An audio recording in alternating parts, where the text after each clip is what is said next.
Hey guys, the Voloom hair tool, I love how much volume it gives my hair. And so the ceramic coated plate, it's beveled. And those beveled grooves is what's going to create volume pockets in your hair. So all you've got to do is section out the hair that's going to need some volume.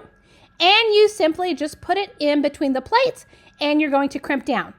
Now the tool itself actually has a setting so you can change the heat levels as necessary. And then just for a few seconds on each one, you're going to add in the volume pockets.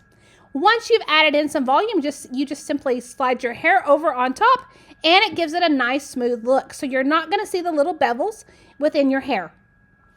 So all you've got to do is decide which parts of your hair that need a little bit more volume, and then you can just add it in by simply creating the sections and using the tool.